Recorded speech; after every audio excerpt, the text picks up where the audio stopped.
Hello everyone, I'm doing a full moon and eclipse reading for May 26th. I'm going to start up here with the Crystal Wisdom card that came out.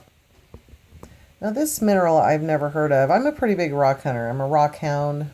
It's what some people call it. Anyway, I look for anything, pretty much. Minerals, fossils, petrified wood, Indian artifacts, just whatever I see. Agate and stuff like that.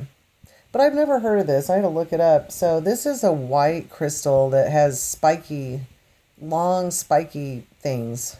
It looks like a snowball with spikes or something.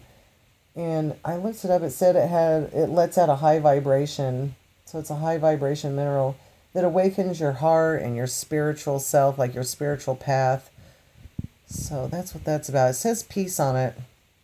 Maybe a lot of us will start experiencing a little era of peace pretty soon. Now, when I laid these cards out, I noticed a lot of fire came out. I laid out this middle one first. It was all wands. King of Wands was in there. I think we have a soulmate thing going on here because we have the King of Wands, Queen of Wands. And I sat here and looked at all this for a little bit, and then I realized, I was like, wait a minute. Okay, we're in Gemini season right now, and this is something I've noticed on my own. So I counted back 6 months. Okay, that's Sagittarius, December. This is something, I don't know if anyone else has realized this. This is something I discovered on my own. So something I have noticed is your love life, your love situations, meeting a new love interest, your love life going good, whatever the case is. It always seems to be going on 6 months after your birth month, or when your birth sign, your sun sign starts, okay? So yeah, we're in Gemini season. So this would be Sagittarius's prime in love, okay?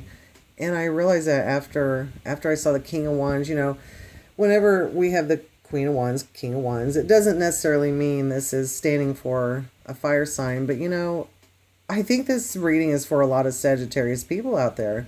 Now that I think about it, I'm putting two and two together. And this moon is in Sagittarius. So Sagittarius is out there watching. This is a prime time for you, I think, this next month or so. What do we see here in the cards? Okay, well, first of all, let me explain this. I put these two cards together as one because when I was shuffling them, and from now on in my readings, if you ever see this, like I'm laying out each card individually, but this means they go together because what happened was I pulled it out. I thought it was just the star card, and it was actually two of them. So the Lovers was right behind it. Now, when that happens now, I've only been doing this recently, or like thinking this way recently, doing readings. The way I see it now is like a hidden thing or unknown thing or a surprise, because I pulled it out. I thought, okay, the star card.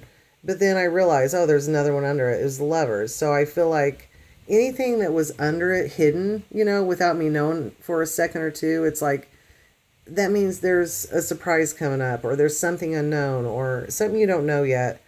Or the star is over the Lovers, on top of the Lovers. So I see the star card as not only a wish coming true, but like heaven guiding you in the right direction.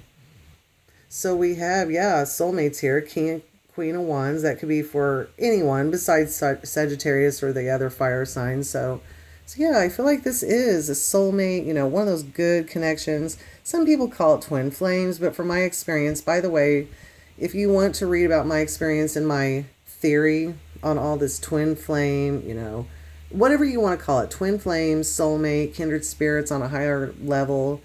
I have a book called Destiny of the Twin Flames I wrote a couple years ago, and it's on Amazon for Kindle if you're interested in that. I explain a little bit about why I don't really think it's a twin. I think there are a few more potentials out there besides one person. From my experience, I've experienced everything it describes about twin flames and soulmates, but the twin flame description, I've experienced that with two different people in my life. So the way I see it is, we have this theory that it could be twins, but it may not be. But everything they describe about it is very true, Okay, so what we have here, I think, is in the past, if some of you are not with your soulmate or twin flame right now, it's a possibility. It could be sin. It may even be someone you don't know yet. And that could be why it came out like that. Some of you watching that don't think you have met that special connection yet, it could be coming up soon. I think that's what the surprise is for some of you singles and some of you ones that don't really feel like maybe you've met that person yet.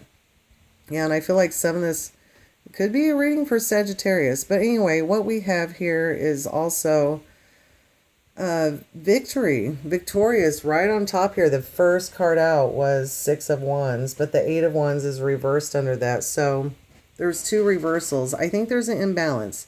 In your soulmate connection right now, I think there's an imbalance of equal give and takes. We have the Six of Pentacles reversed and the Eight of Pentacles. So I feel like someone's putting in a lot more work than the other one. So there is an imbalance of equality, equal give and take. There's also an imbalance here of communication, which actually makes sense because retrograde, Mercury retrograde is coming up May 29th till June 22nd.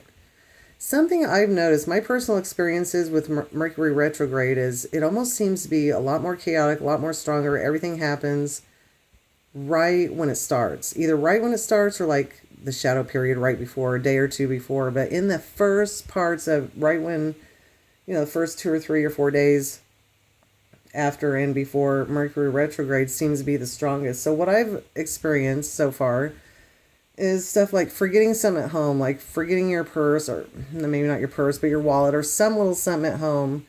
And, you get a couple hours down the road and then you realize you forget it. So that's something I've experienced before. Having trouble saying the right words. Like when you're texting someone and you're like, I don't know, that doesn't sound right. Let me try to word it this way. And it still doesn't sound right. Still doesn't sound right. I've experienced that. The day may not feel right. Something just feels off balance. There's travel delays sometimes, or like lots of traffic and people pull out in front of you and all this crazy stuff. Indecisiveness. So those are some things with Mercury retrograde I've experienced. With this full moon, the eclipse, beware of anything. Just beware. If someone does come back in your life, question whether or not, you should really go down that path. So beware of things. Don't be tricked by scam artists, false people. Don't get duped.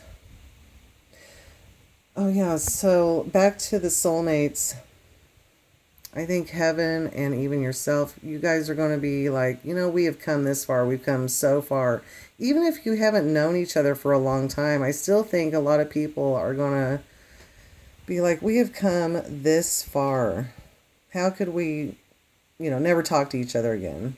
I think in the past there has been a lot of hurts. Someone probably hurt someone with their words and didn't care. They were careless with their words.